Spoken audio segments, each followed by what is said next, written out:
आइए दोस्तों, आज हम दूसरे चैप्टर का 11वां श्लोक करते हैं। चलिए। श्री भगवान उवाच अशोच्यानन्वशो च सन्त्वं प्रज्ञावादांश भाषसे गतासून गतासूंश्च नानुशोचन्ति पंडितः। फिर से रीड करते हैं। श्री भगवान उवाच अशोच्यानन्वश्यो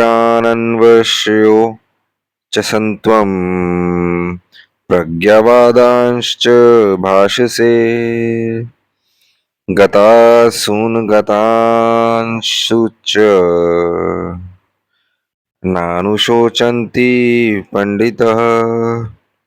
आइए वर्ड मीनिंग्स देखते हैं। श्री भगवान ने कहा, श्री भगवान उवाच अशोच्यान, जो शोक योग्य नहीं है, अन्वशोचः, शोक करते हो, तुम प्रज्ञावादान, पंडित्यपूर्ण बातें, च भाष्य से कहते हो, गत चले गए, असून प्राण, अगत नहीं गए, असून प्राण, च भी न कभी नहीं, अनुशोचंती शोक करते हैं पंडिता। आइए दोस्तों, इसका भावार्थ पढ़ते हैं। श्री भगवान यहाँ कह रहे हैं, तुम पंडित पूर्व वचन कहते हुए उनके लिए शोक कर रहे हो जो शोक करने योग्य नहीं है। जो विद्वान होते हैं वे ना तो जीवित के लिए और ना ही मृत के लिए शोक करते हैं। तो दोस्तों, ये जो 11वां श्लोक है, इसमें बहुत कुछ है सीखने को। तो सबसे पहले तो अगर हम डायरेक्ट इसका इन्फ्रेंस देखें तो भगवान कह रहे हैं, अरे बेवकूफ, मतलब सॉरी, बेवकूफ तो नहीं, मतलब तुम बातें तो बड़ी पंडित पूर्ण कर रहे हो, लेकिन जो बात तुम कह रहे हो, तुम्हें जो शोक कर रहे हो, क्या तुम वो शोक करने योग्य है? अरे एक बात बताओ, तुम्हारा लाक्षागृह में तुम्हारा घर जला दिया है ना, द्रौपदी जो तुम्हारी पत्नी है, उनका इतना तिरस्कार किया, तुम्हें 5 गांव भी देने के लिए मना कर दिया, जबकि युधिष्ठिर जो कि धर्मराज, देखिए धर्मराज, धृतराष्ट्र तो अंधे थे तो उनको राज्य मिलना मुश्किल था। बेशक उनके 100 पुत्र थे, बड़े तो थे धृतराष्ट्र, लेकिन जो उनके ब्रदर थे पांडु, है ना, उनको मिलना था राज्य, तो उनको मिला भी राज्य, वो थे, लेकिन वैराग्य के कारण वो जल्द ही वन चले गए और उनका वहां पर मृत्यु भी हो गई थी। तो ऑब्वियसली पांडु के पुत्र, सबसे बड़े पुत्र युधिष्ठिर, जो कि धर्मराज भी हैं और परिपूर्ण और निपुण, तो उनको राज्य मिलना था, लेकिन दुर्योधन ने बिल्कुल ही इनकार कर दिया और 5 गांव देने के लिए भी उन्होंने इनकार कर दिया। तो क्योंकि वो 100 से ज्यादा भाई थे, 100 के आसपास भाई थे, तो ऑलरेडी वो काफी ज्यादा पॉलिटिकल पावर उनके पास थी। हस्तिनापुर के आसपास के जो जो भी राज्य था, हस्तिनापुर बहुत ज्यादा फैला हुआ था, तो जो भी राज्य थे तो वो कंट्रोल कर रहे थे सारे भाई मिलके। 100 के आसपास कौरव थे, तो मीडिएट करने के लिए, चलिए लड़ाई ना हो तो एटलीस्ट कि 5 गांव दे दो, ये हमने पांडवों ने मांग की थी, लेकिन उसको भी देने से इनकार कर दिया। तो इसलिए जो हमारी महाभारत की लड़ाई, फिर पांडवों को धर्म के लिए लड़ना पड़ा। अधर्मी भी थे ये, तो इसलिए इनको लड़ना भी पड़ा। तो इस श्लोक में बहुत ज्यादा सीखने को है कुछ। तो देखिए, सबसे पहले वो कह रहे हैं कि सबसे पहले तुम बातें तो अच्छी पंडित पूर्ण कर रहे हो, लेकिन जिनके लिए तुम शोक कर रहे हो वो शोक करने लायक नहीं है, तो इसलिए शोक मत करो उनके लिए। और दूसरी बात जो कह रहे हैं, जो असली, और फिर वो एक साइकोलॉजिकल, एक काफी अ, एक तरह की समझ उनको दे रहे हैं कि जो विद्वान होते हैं ना तो जीवित के लिए और ना ही जो मर गए हैं उनके लिए शोक करते हैं। तो कहने का मतलब ये है कि शोक हमें इसलिए नहीं करना चाहिए क्योंकि देखिए बहुत सारे कारण हैं कि ये जो भी सृष्टि है ना, मरना जीना यहाँ पर लगा ही रहता है। अगर तुम इसमें बहुत ज्यादा शोक कर रहे हो तो इसका मतलब बहुत ज्यादा तुम अटैच्ड हो, तुम जीवन के सत्य को तिरस्कृत कर रहे हो, है ना, उसको खंडित कर रहे हो।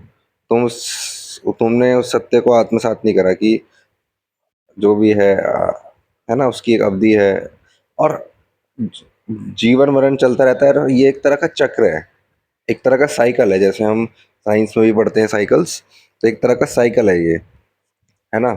तो जैसे एक अवधि पूर्ण हुई, फिर वो मिट्टी में मिल गया शरीर, है ना, और नए नए बच्चे फिर एक नए रूप में पुनर्जीवन, प्रकृति का एक चक्कर में चलती रहती है ना।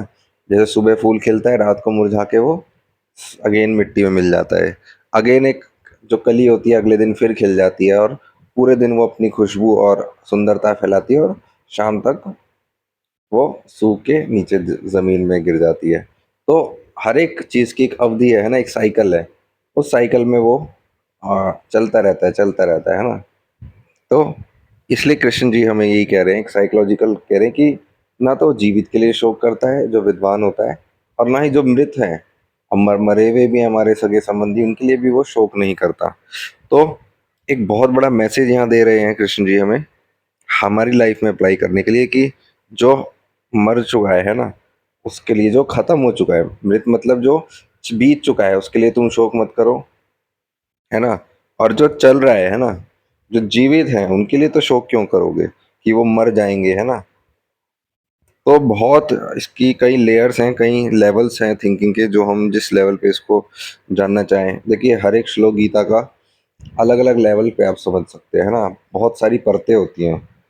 तो जो कि हर एक इंसान के समझ के अकॉर्डिंग उसको ये दर्शाती है ना। हर एक जो श्लोक है वो अपने आप को एक, हर एक जो ज्ञान वो देता है वो अपने, जो उसको पढ़ रहा है उसके अकॉर्डिंग वो देता है।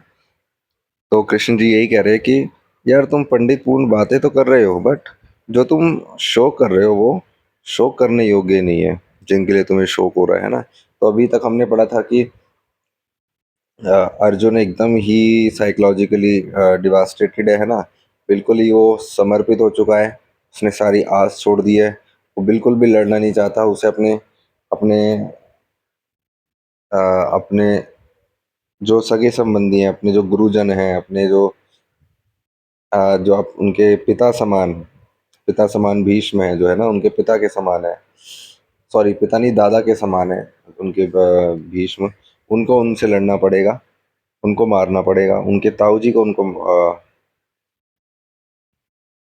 अपने भाइयों को मारना पड़ेगा, है ना, जो भी कौरवों की टीम में था, जो कि स्वयं उनके पूजनी थे, उनको मारना पड़ेगा। तो इसलिए वो बहुत ज्यादा शोकायुक्त है। तो कृष्ण जी अब देखिए उसको, जैसे पिछले श्लोक में वो हंस भी रहे थे कि यार ऐसा नहीं होता है ना, जैसे पिछले श्लोक में हमने पढ़ा भी था। अगर पिछला श्लोक हम देखें,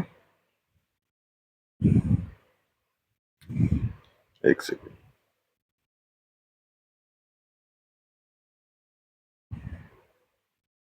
देखिए पिछले श्लोक में कृष्ण जी हंस रहे थे, है ना। कृष्ण ने हंसते हुए ये शब्द कहा। तो हंसते हुए फिर उन्होंने आगे समझाया कि यार जिसके लिए तुम शोक कर रहे हो, शोक करने लायक नहीं है भाई। और